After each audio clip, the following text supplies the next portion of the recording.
Happy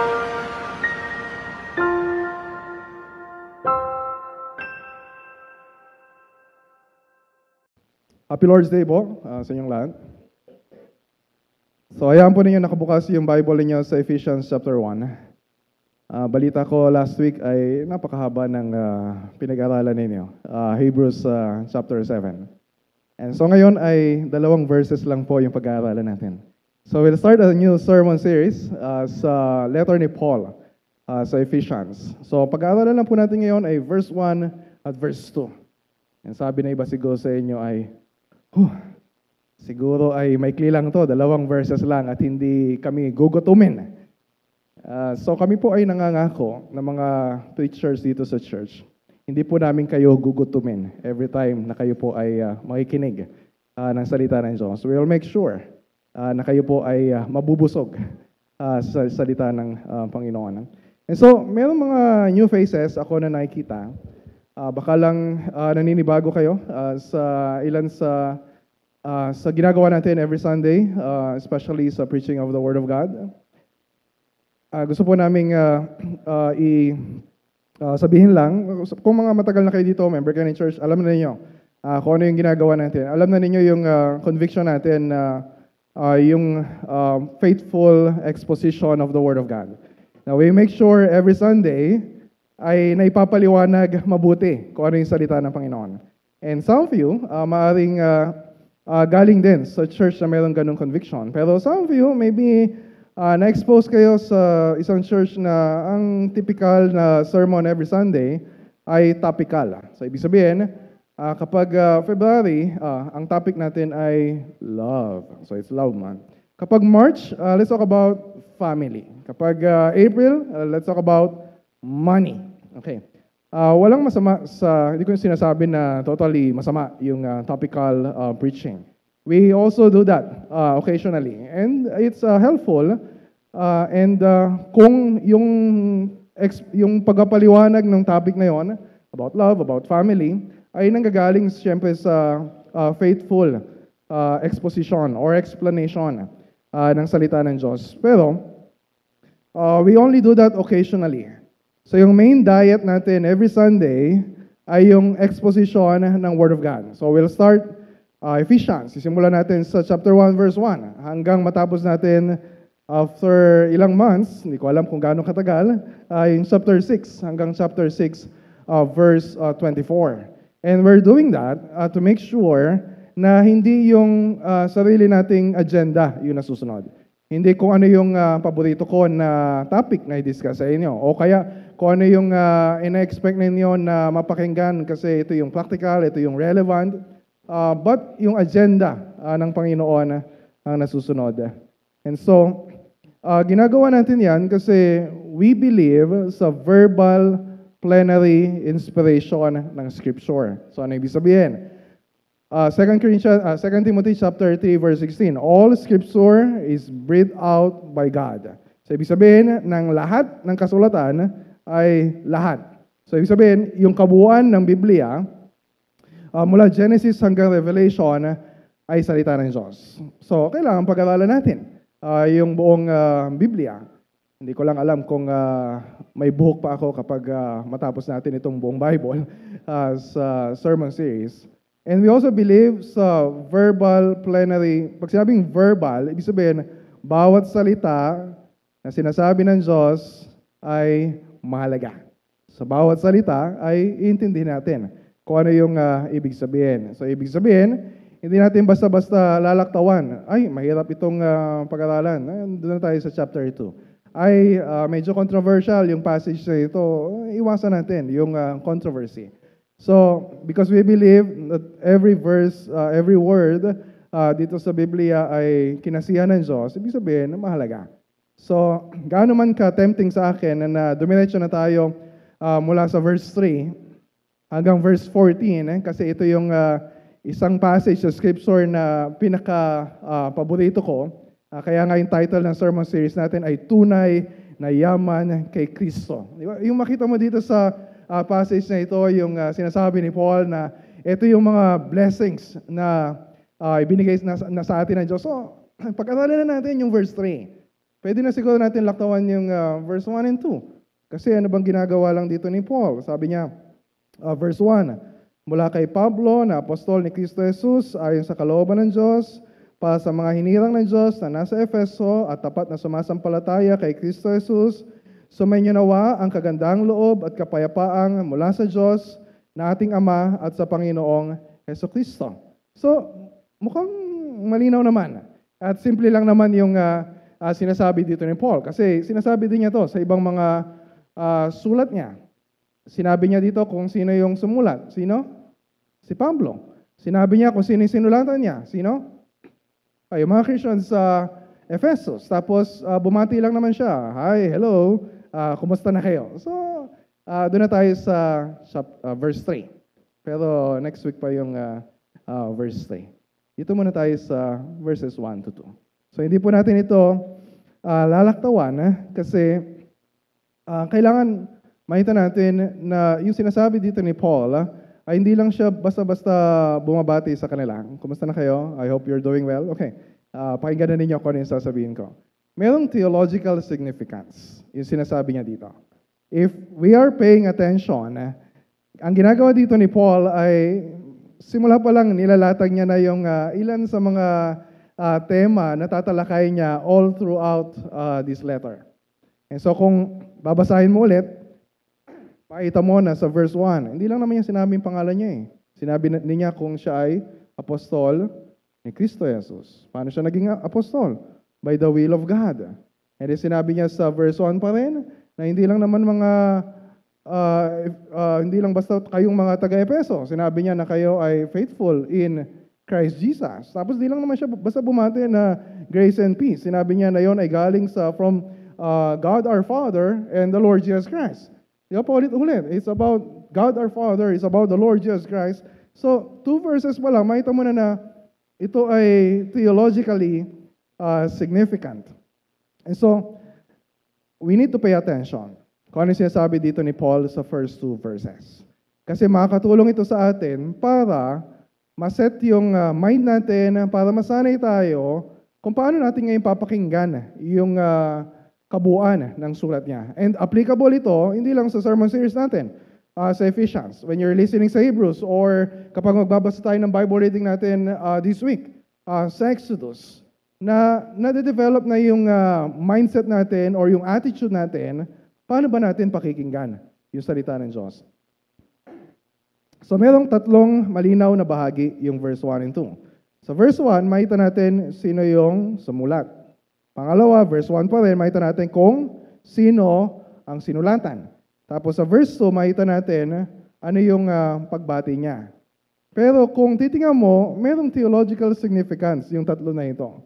Yung una ay may kinalaman sa yung paano niya inihahatid yung salita ng Diyos sa kanila.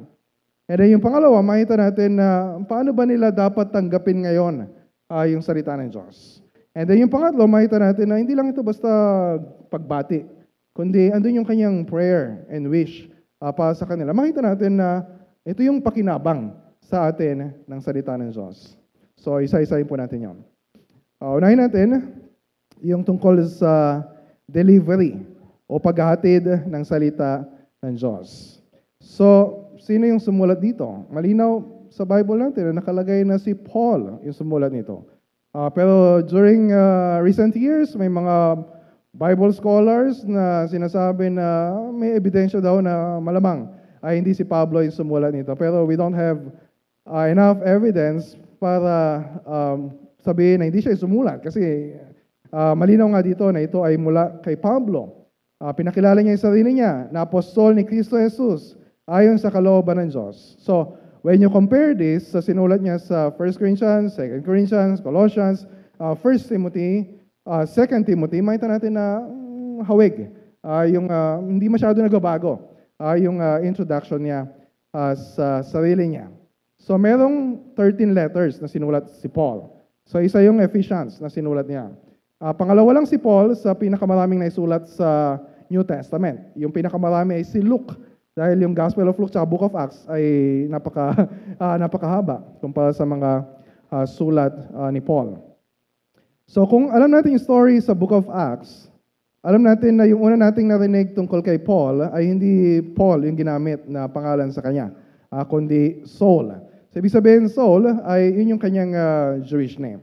Yung kanyang Greek name ay Paul. So, hindi ibig sabihin na naging Christian siya, nabago na yung pangalan niya. So, naging karaniwan lang yung Paul kasi siya yung missionary sa mga Gentiles. And so, alam din natin na yung buhay ni Pablo dati, when you look at Acts chapter 8, ay siya yung nag-approve ng pagpatay kay Stephen at nanguna sa persecution ng maraming Christians.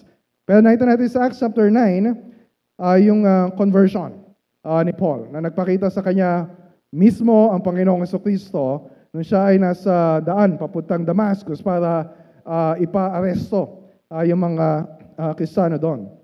Pero simula noon, ay naging tagasunod na rin siya ng Panginoong Yesus at siya pa yung nangunguna sa paghahatid ng salita ng Diyos, hindi lang sa Jerusalem but even sa ibang mga lahi. Kaya tinawag siya na apostle to the Gentiles. So dati siya ay persecutor, pero nung sinusulat niya na itong Ephesians, siya na ay persecuted. So in fact, siya ay nakakulong habang sinusulat niya ito.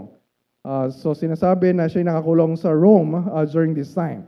Doon niya sinulat yung Ephesians, doon niya din sinulat yung Philippians, doon niya din sinulat yung Colossians. And when we look at Ephesians 3:1-4:1, sinabi niya na siya ay bilanggo. Hindi dahil siya ay mayroong ginawang kasalanan, kundi dahil siya ay tagasunod ni Kristo. So, kung ikaw makakatanggap ng sulat galing sa isang tao na nasa loob ng kulungan, tapos ang topic na i-discuss niya ay tungkol sa tunay na kayamanan. So, syempre medyo mag-hesitate tayo na bakit ko naman papakinggan? Yung isang tao na magsasabi na tungkol sa kayamanan, tapos nakakulong siya. Eh, syempre, naghihirap siya sa kulungan. Tapos he's suffering. So ano yung credibility ni Paul para itong mga Ephesian Christians ay basahin o pakinggan yung sulat niya? Meron ba siyang credibility? So paano niya inihatid yung sulat sa kanila? Yes, meron. Dahil yung sulat niya, yung salita niya na sinasabi dito ay merong authority. So paano niya pinakilala yung sarili niya? Ako si Pablo. Tapos ano yung unang-unang description niya? Apostol ni Kristo Jesus. So sino si Paul? Siya ay isang apostol. Dapat natin siya pakinggan. Bakit? Kasi ano ba ibig sabihin ng apostol? Ibig sabihin ng apostol, siya yung ipinadala. Siya yung isinugo. So ibig sabihin, messenger siya. Hindi original sa kanya yung message. Siya yung nagsusulat. Siyempre galing sa isip niya yung sinusulat niya. Pero meron nagpadala sa kanya. At dapat siyang pakinggan, hindi dahil parang sinasabi niya, makinig kayo sa akin. Kasi dramatic yung aking testimony of conversion. Hindi rin niya sinasabi na makinig kayo sa akin kasi ito na yung mga accomplishments ko. Marami na akong mga churches na naipatayo. So sinasabi niya na dapat siyang pakinggan. Bakit? Dahil sa nagpadala sa akin. Sino yung nagpadala sa kanya? Siya ay apostol ni Kristo Jesus. So ano ibig sabihin? Ibig sabihin yung authority na dala-dala niya, yung authority na meron siya ay yung authority mismo ni Kristo. Di ba? Bago umakyat si Christ sa langit, sabi niya, all authority in heaven and on earth has been given to me. And so kapag nagsasalita dito si Paul, is speaking with the authority of the Lord Jesus Christ Himself. So binibigyan din dito ni Paul na hindi lang basta mayroong nagpadala sa kanya, na siya ay messenger. Sinasabi niya dito na mayroong authorization yung sinasabi ko at dapat kayong makinig. And so mahalaga ito sa mga letters ni Paul. Kasi kahit yung mga churches na siya yung nagsimula, mayroong mga pumapasok doon ng mga ibang tagapagturo na kino-question yung credential ni Paul. Na okay, makikinig kay Paul, ganito siya. Binibigyan din ni Paul yung authority na meron siya kasi para hindi baliwala yung pagkasalita niya. Para kung ano yung sasabihin niya, makikinig sila. So, ang pinapoint out niya dito, kapag pinapakinggan nila si Paul, kapag pinaniniwalaan nila yung sinasabi ni Paul, kapag sinusunod nila yung sinasabi ni Paul, ang pinaniniwalaan nila, ang pinapakinggan nila, ang sinusunod nila ay walang iba kundi si Kristo. But if they're rejecting the message of Paul, hindi lang nila basta nila-reject si Paul. They're rejecting Christ Himself. Sino ba si Christ? Yup. Baliktad yung, usually, nabasa natin Jesus Christ. Pero dito, baliktad. Inuna niya yung Kristo, tapos Jesus. So, dapat alam natin, pag sinabing Christ, hindi siya apelido. Pangalan niya, Jesus, at ang apelido niya ay Parafan. Apelido niya ay Jesus, apelido niya ay Kristo. Okay, yung Kristo ay title. Ibig sabihin ay anointed one or Messiah. Na siya yung itinalaga ng Diyos na darating na hari, propeta at pari na higit pa sa lahat ng naging hari, lahat ng naging propeta, lahat ng naging pari sa kasaysayan ng Israel. So dapat siyang pakinggan. And so, merong divine authority yung message ni Paul. Kasi merong divine authority si Kristo mismo. And this is also good for you. This is also good for us. Kasi, ano ba ibig sabihin ng pangalang Jesus? Apostol ni Kristo Jesus. Di ba ibig sabihin ng pangalang Jesus? Savior. Tagapagligtas mula sa ating mga kasalanan. So, ibig sabihin kapag nagsasalita si Paul, with the authority of Jesus Christ Himself, nagsasalita siya hindi lang dahil mayroong authority si Kristo, kundi dahil yung mga salita ni Jesus ay yung kailangan natin para maligtas tayo mula sa ating mga kasalanan. Para tayo ay, para malabanan natin yung kasalanan. Para yung church natin ay unti-unting mabago ayon sa wangis ng Panginoong Jesucristo. That's why sinabi ni Paul sa Ephesians 2:20, na yung mga apostol at mga propeta ay foundational sa church. So, ibig sabihin, if we neglect yung foundation na yon, hindi titibay yung church. Guguho ang isang iglesia na hindi nakatayo sa pundasyon ng mga apostol. Dahil yung mga apostol ay nagsasalita with the authority of Christ. And so, for our church, ibig sabihin nito na mainam, makakabuti sa atin na pakinggan natin yung bawat isang salita na sinasabi dito ni Pablo. Kung hindi tayo makikinig, if we are not paying attention to the preaching of the word, we're not paying attention to Christ Himself. Pero kapag may isang tao na nagsasabi, halimbawa, tatayo ako sa harap ninyo, tapos sasabihin ko sa inyo, dapat kayong makinig sa akin. Sometimes, it can sound na arrogant. Sino ba naman yung tao na ito na magsasabi na makinig kayo sa akin? Pero, when you hear the Apostle Paul, it can sound arrogant kapag sasabihin niya na makinig kayo sa akin kasi ito yung qualifications ko. Ito yung resume ko. Pero, ma-sense natin sa pagpapakilala niya na he's saying this with all humility. Bakit? So, hindi lang with authority, kundi meron ding humility. Bakit? Paano ba naging apostol si Pablo? Dahil ba ginayak niya yung kanyang resume at nag-submit siya ng resume sa Panginoong Jesucristo, tapos in-interview siya, tapos sinabi, okay, you're perfectly qualified for the job. Or dahil ba nakita ng Panginoong Jesus na mayroong malaking potensyal yung tao na ito. Siya yung pipiliin ko para maging apostol. Persecutor nga siya. Siya nga yung nagpapapatay ng mga Kristiyano noon. And so sabi ni Paul, ito'y mula kay Pablo na apostol ni Kristo Jesus ayon sa kalooban ng Diyos. By the will of God, ang sabi niya. When you look at Ephesians chapter 1 verse 11, sinabi doon ni Paul na ang Diyos ang gumagawa sa lahat ng bagay ayon sa layunin ng kanyang kalooban. So ibig sabihin, lahat ng bagay, lahat ng pinagpasyahan ng Diyos na mangyari, yun yung mangyayari. So sa pasya ng Diyos, sa kalooban ng Diyos, hindi lang niya iniligtas si Pablo dun sa, habang siya ipapunta sa Damascus, kundi sa kalooban ng Panginoon, itinakda niya, nagpasya siya na siya ay magiging apostol. Ang Diyos ang nagpasya. Siya yung nag-appoint kay Paul. And so ibig sabihin, yung desisyon na yun ng Diyos is only or all by grace. Kasi wala namang qualification si Paul. Wala naman siyang worthiness para siya ay tawaging apostol. So, yung pagtawag ng Diyos kay Pablo para maligtas, by grace. Yung pagtawag ng Diyos kay Pablo para maging apostol is also by grace. So binasa natin kanina sa scripture reading, Ephesians 3:7-8. Sa kagandang loob ng Diyos, sabi niya, ako'y ginawa niyang likod upang ipangaral ang magandang balita. So, pagdating sa verse 8, ganun naman sinabi niya, dahil sa biyaya ng Panginoon, dahil sa grasya ng Panginoon, kaya ako naging apostol o messenger of the gospel. And when we look at 1 Corinthians 15:10, di ba sabi niya, by the grace of God, I am what I am. So, sa pagtayo ni Pablo or pagdadala niya ng sulat sa mga Ephesians, sinabi niya na, ako si Pablo, dapat kayong makinig sa akin, hindi niya masasabi yon na mayroong pagmamalaki. Kasi, ano ba may pagmamalaki ni Paul? Ano ba yung resume na meron siya? Mamamatay tao. Nagpapakulong ng mga Kristiyano. Is disqualified kung qualifications yung pag-uusapan.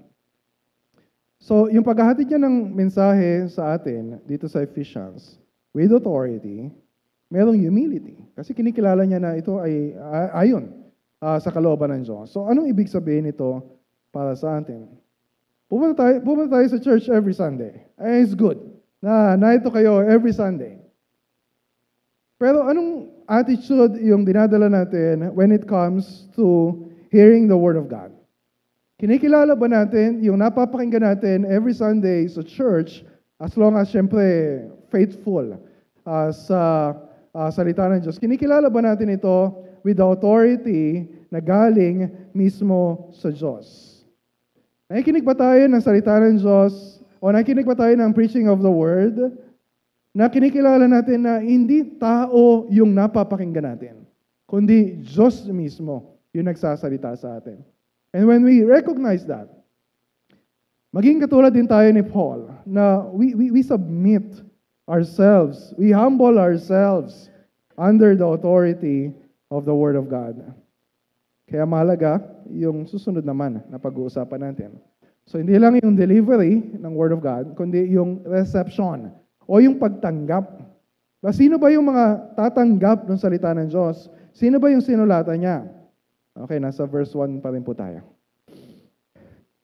Para sa mga hinirang ng Diyos na nasa Efeso at tapat na sumasampalataya kay Kristo Jesus. So kung meron kayong translation na naka-bracket yung nasa Efeso or Ephesians, ibig sabihin sa ibang manuscript, hindi nakalagay kung para kanino yung sulat na ito. Para sa mga saints or hinirang, pero hindi nakalagay kung saan lugar. So, most probably, ito ay direkta pa rin na sinulat ni Paul sa mga taga-Efeso, pero most probable din na kaya walang nakasulat ng mga taga-Efeso sa ibang mga kopya ng sulat na ito ay dahil ang intention nito ay maging circular letter. Ibig sabihin, hindi lang sa mga taga-Efeso, kundi kokopyahin at ipapadala din o ipapabasa din sa ibang kongregasyon sa ibang lugar, tulad ng sa Colosas o sa Filipos. And so, although hindi natin alam eksakto kung ano talaga, pero alam natin na this is God's Word. Sulat ni Paul, hindi lang para sa Ephesians, kundi ito ay salita din ng Diyos para sa atin. So, makakatulong din if we know kung ano yung epekto ng salita ng Diyos nung tinanggap ito ng mga taga-Efeso. So, yung story nito ay makikita sa Acts chapter 19 na malalaman natin na matagal pala si Paul sa Ephesus. 3 years yung pamamalagi niya doon. Tapos kadating lang niya doon, wala na siyang yung ibang mga missionary, masyadong matagal yung hinihintay para mag-preach ng gospel. Pero siya, preaching agad ng gospel. Tapos nabaptize niya na yung 12 lalaki. Tapos for the next 3 months, sabi sa verse 8, matapang siya nagsasalita sa kanila tungkol sa kaharian ng Diyos. So, for 3 years ng ministry ni Paul of preaching the gospel, marami yung na-convert sa lugar na yon. Nagkaroon ng congregation doon, nakapag-appoint ng mga elders doon sa church, and then sabi sa verse 11, at gumawa ang Diyos ng mga pambihirang himala sa pamamagitan ni Pablo. Hindi lang maraming nakarinig ng salita ng Diyos. Maraming napagaling, maraming napalayas ng mga demonyo, and so maraming nakabalita noon. Mga Hudyo, mga Hentil, natakot sila doon sa kapangyarihan na dala-dala na salita ni Apostol Pablo. At nagpuri sila sa pangalan ng Panginoong Yesus. Pati yung mga nagpa-practice ng magic arts, sinuko yung kanilang mga ginagamit na milyon-milyon yung halaga at sila ay kumilala din sa Panginoong Jesucristo. And sabi sa verse 20, sa ganitong makapangyarihang paraan ay lumaganap at nagtagumpay ang salita ng Panginoon. Maraming kumukontra sa kanya, hindi lahat naniniwala. Pero kapag nakita mo na ganito yung bunga ng salita ng Diyos, ganito yung bunga ng preaching of the gospel na bumabago talaga sa buhay ng mga tao, ganito nila tinanggap yung salita ng Panginoon. And so, nung sinulat niya itong Ephesians, 7 years yung lumipas nung huli siyang napunta sa Ephesus. So, maaaring meron pa rin sa church na kakilala niya, pero maaaring marami doon ay hindi na niya kakilala. Kaya nga sinasabi na iba na hindi masyadong personal yung tone dito ni Paul. Wala man siyang binanggit na pangalan ng mga kasama mga members sa church doon. So probably, kasi maraming mga tao doon na maaaring hindi na siya ganun kakilala o hindi alam kung gaano siya kahalaga sa pagsisimula ng church. Maraming hindi kilala si Paul sa church sa Ephesus. Pero alam niya kung ang mga tao na ito ay mga Kristiyano at tagasunod ni Kristo. Alam niya kung ano yung totoong identity nila. Ito yung sinabi niya. Binanggit niya sa kanila na sila ay mga hinirang ng Diyos at sila ay tapat na sumasampalataya kay Kristo Jesus. Sinasabi ng iba, dalawang grupo yung ina-address niya. Yung iba mga saints, yung iba mga faithful in Christ Jesus. Pero most probably, tinutukoy niya dito ay isang grupo lang ng tao. Kapag Kristiyano ka, ikaw ay hinirang or ikaw ay saints. Kapag Kristiyano ka, ikaw ay tapat na sumasampalataya kay Kristo Jesus. So, isang grupo ng tao, mga Kristiyano na isinasalarawan yung kanilang identity sa dalawang paraan. At may kinalaman ito sa if we know who we are. May kinalaman ito kung paano natin tatanggapin yung salita ng Diyos. Yung una ay bilang holy people. Tinawag silang mga hinirang ng Diyos na nasa Efeso. Sa English, saints, or literally holy ones, mga banal. Kapag narinig natin yung word na saints, ang pumapasok agad sa isip natin ay yung mga canonized na mga saints ng Roman Catholic Church. Saint Augustine, Santa Barbara, Santo Cristo, napapaligiran tayo ng mga barangay na pinangalan sa mga santo. Pero tinutukoy niya dito ay lahat ng mga Kristiyano. So, ang katabi mo ngayon, kung yan ay totoong Kristiyano, ay isang santo o santa. Kahit hindi ka makapaniwala kasi kasama mo siya sa bahay at alam mo yung kanyang mga pag-uugali, but the reality is we are all saints in Christ. And that's true for all of us Christians. Hindi lang ito tumutukoy sa bawat isang Kristiyano individually, kundi para sa atin sa buong church. Ay yung background nito, di ba sa Israel, niligtas sila ng Diyos from slavery to Egypt, at para sila yung maging holy nation, Exodus 19 verse 6. And then pagdating sa 1 Peter, sabi ni Peter sa chapter 2 verse 9, for you are a chosen people, a royal priesthood, a holy nation. And that's tayo yun as a church. Paano tayo nagkaroon ng ganong identity? Dahil ba sa ginawa natin? Dahil ba we are better people kumpara sa mga non-Christians? No. Ito ay dahil lang sa ginawa ni Kristo. Fast forward sa letter ni Paul sa Ephesians chapter 5, verse 25 to 26. Husbands, love your wives. O teka, bakit nag-marriage na tayo? Ano sinasabi niya? As Christ loved the church and gave himself up for her, that he might sanctify her, para mapabanal, having cleansed her by the washing of water with the word. So, ang sinasabi dito ng Panginoong ni Paul, na nung narinig natin yung salita ng Diyos, nung tinanggap natin yung salita ng Diyos, kahit gaano tayo karumi, kahit gaano karami yung kasalanan na nagawa natin, nilinis na tayo ni Kristo. We are saints. At patuloy tayo na nililinis ng salita ng Diyos. That's why we need to listen to the Word of God regularly. Pinili tayo ng Diyos, sabi sa verse 4 ng chapter 1, that we shall be holy and blameless before Him. Tayo ay mga santo, sinasabi ni Paul, then act like it. Umasta kayo na parang totoong mga banal. Kaya dapat nating iwasan yung mga sexual na kasalanan at iba pang mga kasalanan na kapagpaparami sa atin dahil yun yung, sabi ni Paul sa chapter 5, verse 3, yun yung proper among the saints. So if you're a Christian, kapatid kay Kristo, you are a saint. So live accordingly sa pakikipagrelasyon natin sa ibang tao, sa paggamit natin ng pera, sa pagkasalita natin, sa pag-iisip natin, kung ano yung pinapanood natin. So when we receive the Word of God, tinatanggap natin ito bilang mga holy ones. Na sinasabi natin na dahil sa salita ng Diyos, kaya tayo naging banal, sa pamagitan din ng salita ng Diyos, kaya tayo makakalaban sa anumang kasalanan na we're still struggling with. Bilang holy people, so yun yung una. Pangalawa, as faithful people. As faithful people. Verse 1. Para sa mga hinirang ng Diyos na nasa Efeso at tapat na sumasampalataya kay Kristo Jesus. Sa ibang salin, mga mananampalataya kay Kristo Jesus. So, either way, pwedeng i-translate na faithful or believers. Kasi ang intention naman dito ni Paul ay hindi i-distinguish na sinasabi niya, okay, yung sulat na ito, para lang sa mga members ng church na faithful. Faithful sa kanilang, faithful kay Kristo. Faithful sa covenant nila sa membership. Faithful sa pag-ibigay. Faithful sa kanilang marriage. Sa mga unfaithful, hindi ito para sa inyo. Okay, wala siya sinasabing ganon. Ang sinasabi niya, if you're in Christ, you are a believer, you are faithful. Hindi pinag-usapan dito na you're perfectly faithful. Hindi pinag-usapan dito na you're super mature, faithful na Christian.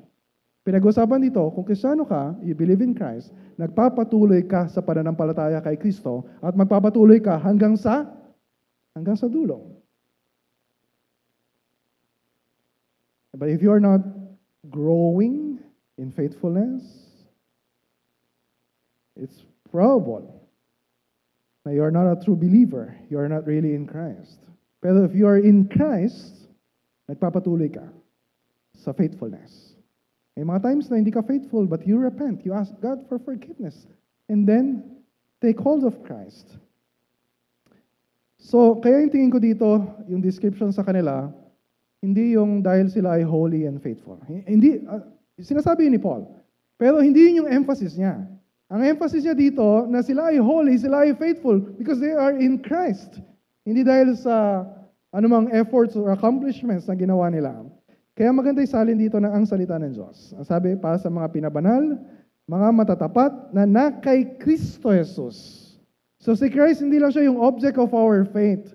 Siya din yung lugar na kinalalagyan natin. So parang sinasabi niya na yung most important thing about you ay hindi dahil kayo ay nasa Ephesus o kayo ay mga taga-Baliwag Bible Christian Church. The most important thing about you is that you are in Christ Jesus.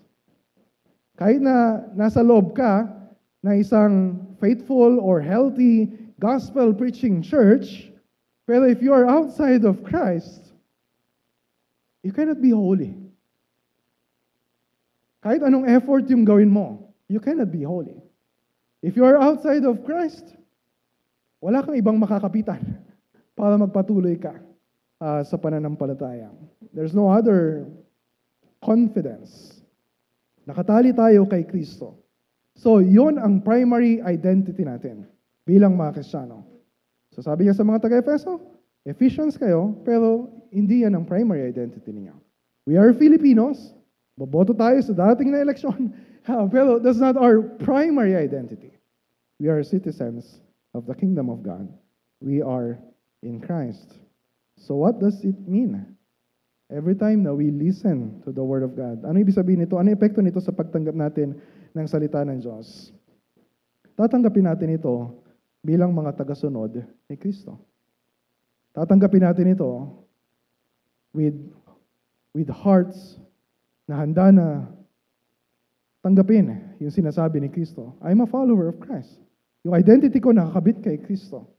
Hindi yung pupunta tayo every Sunday sa church, o magbabasa tayo ng Biblia, nabasa natin, pero we don't have any intention of following the Lord Jesus Christ. At kapag dumating tayo sa punto ng buhay natin na hindi na nagiging mahalaga sa atin yung pakikinig ng salita ng Diyos, hindi na mahalaga sa atin yung pagbubuklat ng salita ng Diyos, huwag nating asahan na tayo ay lalago na maging katulad ni Kristo. Tayo ay lalayo hanggat lumayo ng lumayo at hindi yun makakabuti para sa atin. So the Word of God is good for us if we will pay more attention sa salita ng Diyos. So yun yung pangatlong titingnan natin, yung benefits. Tapos na natin yung verse 1. Okay? Verse 2 na lang. Sa verse na makita natin, hindi lang yung pagbati ni Paul. Makita natin na sinasabi niya, ito yung gusto ko para sa inyo. Ito yung dahilan bakit sinulat ko ito. Ito yung mangyayari if you're paying attention sa mga sinasabi ko sa inyo sa sulat na ito. This is my prayer for you. This is my hope for you. Ito yung pakinabang sa atin ng salita ng Diyos. Sabi niya sa verse 2, sumay ginawa ang kagandahang loob at kapayapaang mula sa Diyos na ating Ama at sa Panginoong Hesukristo. Grace to you and peace from God our Father and the Lord Jesus Christ. Sa mga sulat nung time nila, usual yung mga may ganitong greetings. Na yung sinabi niya ditong grace, kahawig nung greeting nila na just hi, hello.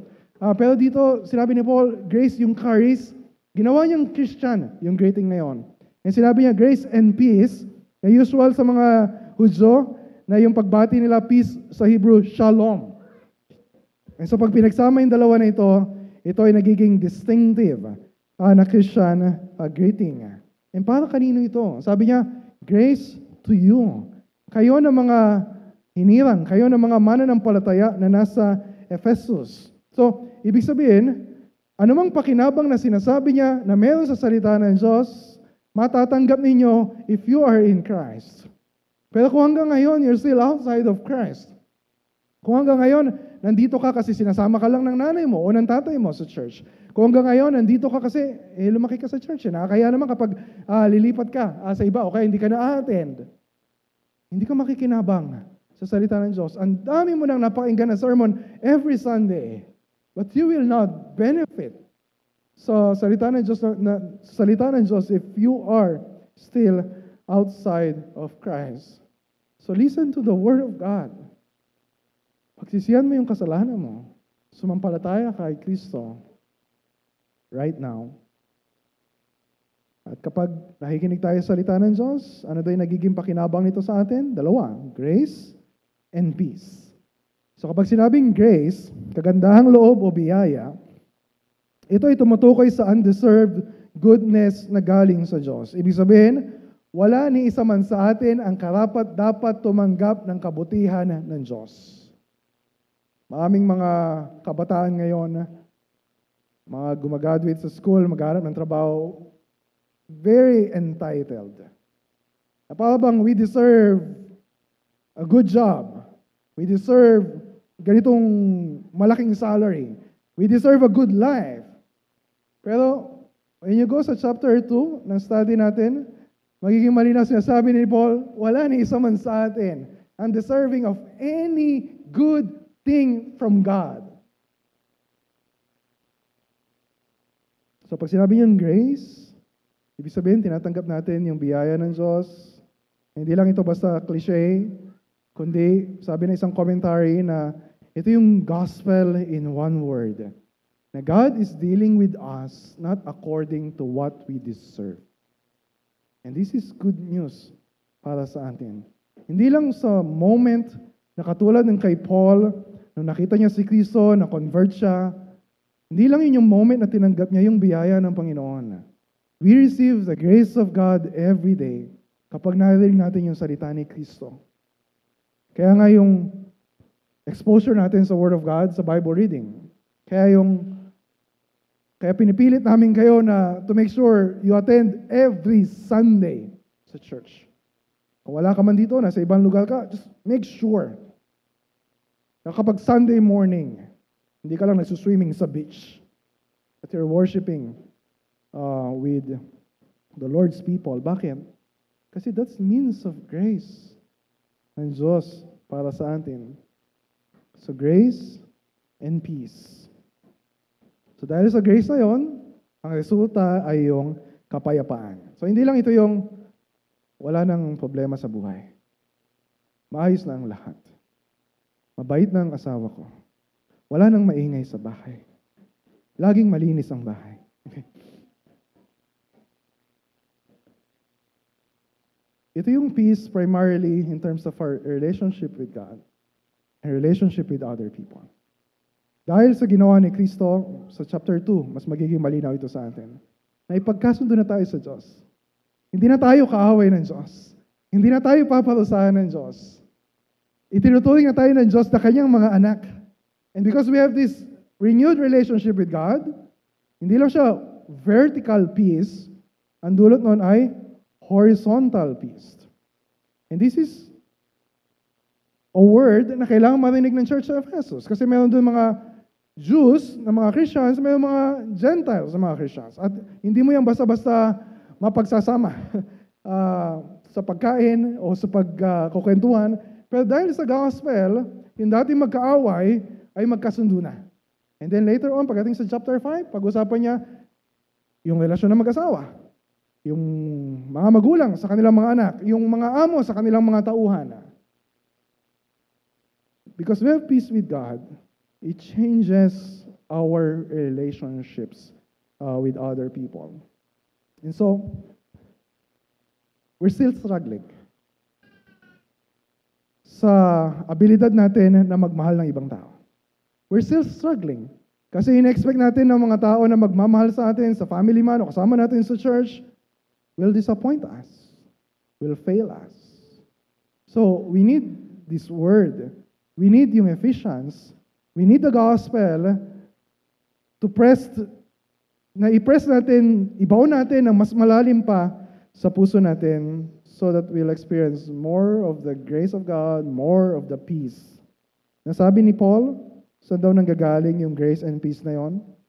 From God our Father and the Lord Jesus Christ. Hindi natin ito kayang i-manufacture sa sarili natin. Hindi natin ito kayang i-manipulate or basta-basta lang mangyayari na parang may formula. Na basta gawin lang natin yung effort natin sa ministry. Basta mag-organize tayo ng mga programs, mga events, na i-gather natin yung church para marinig nila yung Word of God. May equipping class, may worship service, may evening service. But it's not guaranteed na mangyayari, ma-experience natin yung benefit ng Word of God dahil sa effort na ginagawa natin. Ang sinasabi dito ni Paul, yun ay manggagaling kanino? Sa Diyos Ama. From God our Father. He's the fountainhead of all blessings. Lahat ng mabubuting bagay na tinatanggap natin at nangyayari sa buhay natin ay galing sa Diyos. Hindi lang basta God the Father yung tinutukoy dito, but God our Father.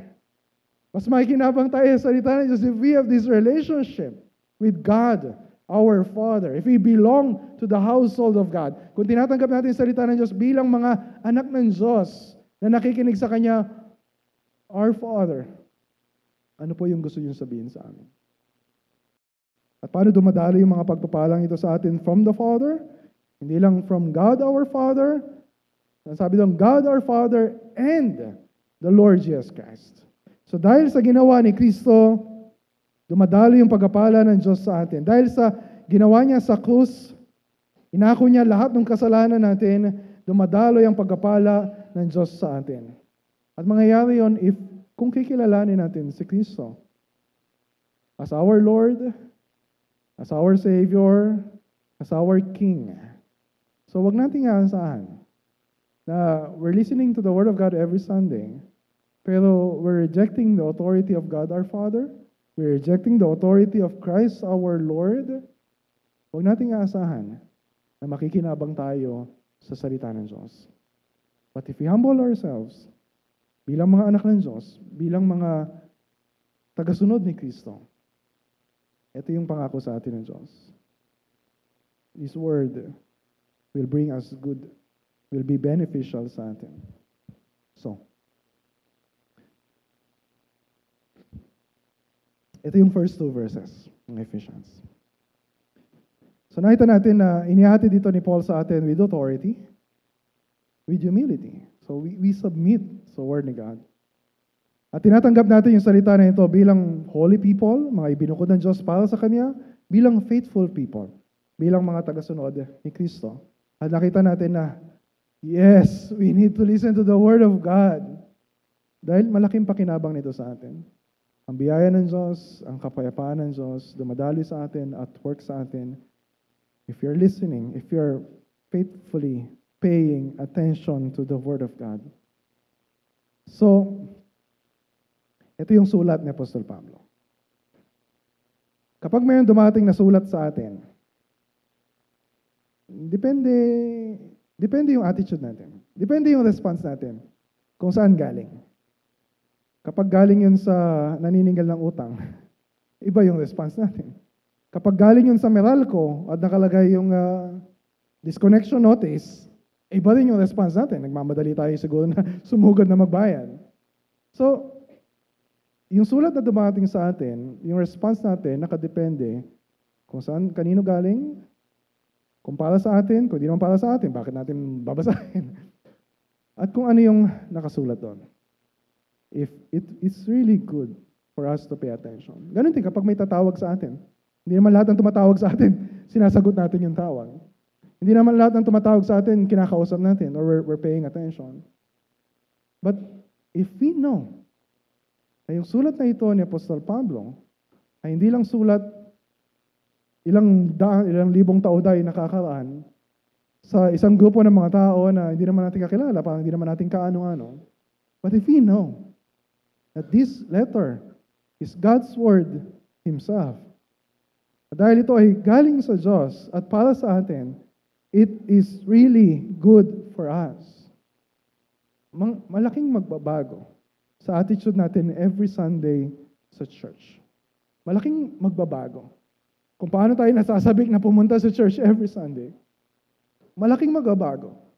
Kung paano yung attitude natin na tayo nakaupo while listening, paying attention sa preaching of the Word of God. Malaking magbabago kapag uwi niyo sa bahay tapos ito yung Bible reading schedule natin. You open the Word of God and you know, hindi lang sa Ephesians, mula Genesis hanggang Revelation, God is talking to you. Ang Diyos ang nakikipag-usap sa atin. So we're paying attention, we're listening, pinaniniwalaan natin yung sinasabi niya, pinangahawakan natin yung sinasabi niya, sinusunod natin yung sinasabi niya, at hindi pwedeng sa sarili lang natin. Sasabihin din natin sa mga anak natin, ito yung sulat ng Diyos, ito yung sinasabi ng Diyos, pakinggan mo. Sasabihin din natin sa mga kasama natin sa church dati na hanggang ngayon, hindi na natin nakakasama. Sasabihin natin sa mga members natin na dinidisiplina natin sa church because they are still not repenting sa kasalanan nila. At sasabihin natin sa mga tao na hanggang ngayon ay wala pa kay Kristo. Dahil alam natin, yung pagtawag ng Diyos sa kanyang salita ay biyaya para sa atin. It's good for us. Good for us. Let's pray.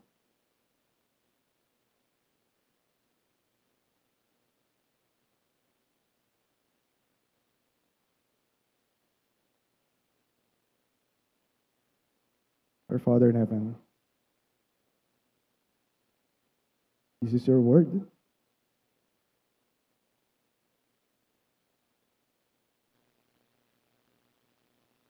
And I tremble when I realize na ito yung mga salita mo na binibigkas ko sa pulpitong ito. And Father, we pray for everyone na narito, na hindi na maging casual or ritual lang o nakagawian lang yung pakikinig ng iyong salita. Help us listen. Cause our hearts to tremble. Cause our hearts to find comfort and peace and joy. Dahil ang mga salita na ito is good for us. It's good for us kapag nakikilala ka namin. It's good for us kapag na-expose yung mga kasalanan namin. Yes, it's painful na pakinggan, but it's good for us. It's good for us kapag narinig namin yung mabuting balita ng ginawa ni Kristo para sa amin. Nang pagpapalang ito na galing sa iyo ay hindi nakadepende sa performance namin, kundi sa natapos ng ginawa ni Kristo para sa amin. Thank you for your grace. Thank you for this peace that comes from the gospel. This is our prayer. In Jesus' name, amen.